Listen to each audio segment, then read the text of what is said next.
প্রথমেই আমি আজকের এই স্বাধীনতা দিবস উপলক্ষে যে প্রীতি ম্যাচ, ফুটবল প্রীতি ম্যাচ আয়োজন করা হয়েছে, আয়োজকবৃন্দকে, উপস্থিত বরেণ্য খেলোয়াড়বৃন্দ সহ সাংবাদিক ভাইরা সহ গ্যালারিতে যেসব সকল দর্শক উপস্থিত আছেন, আসসালামু আলাইকুম। প্রথমেই আমি সকলকে আজকের এই স্বাধীনতা দিবসের আন্তরিক অভিনন্দন এবং শুভেচ্ছা জানাই।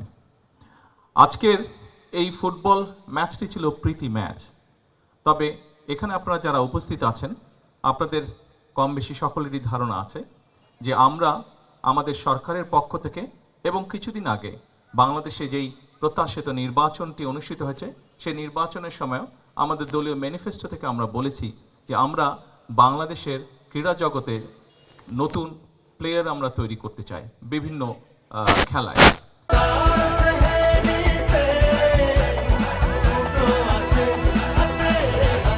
এবং পেশা ক্রীড়াকে প্রফেশনাল রূপ আমরা দিতে চাই এবং সেজন্যই আমরা সিদ্ধান্ত নিয়েছি যে আমরা নতুন কুড়ি নামে যে অনুষ্ঠানটি ছিল, এখানে আমরা নতুন করে স্পোর্টসকেও আমরা চালু করতে চাই।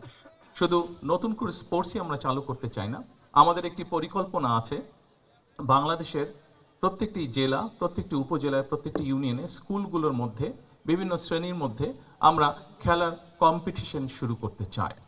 আমাদের একটি লক্ষ্য আছে, আমরা চেষ্টা করতে চাই যে ভবিষ্যতে বিভিন্ন আন্তর্জাতিক ফোরামে যেই খেলাগুলো অনুষ্ঠিত হয়ে থাকে, সেখানে আরও কীভাবে বেশিভাবে আমরা দেশের জন্য সম্মান বয়ে আনতে পারি এবং তার জন্য আমরা সুন্দরভাবে আমরা ভালো খেলোয়াড় তৈরি করতে পারি, সেটিরও আমাদের পরিকল্পনা আছে, সেটিও আমাদের চেষ্টা আছে।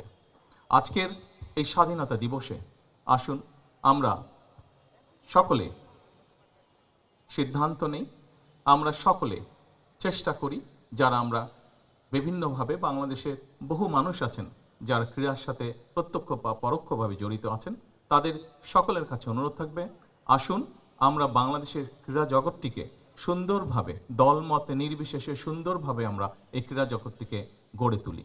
এই ক্রীড়া দেশের জন্য যেরকম সম্মান বয়ে আনতে পারে, এই ক্রীড়া আমাদের মধ্যে সুন্দরভাবে বন্ধুত্বের, ভ্রাতৃত্বের বন্ধনও তৈরি করতে সক্ষম বলে আমি বিশ্বাস করি।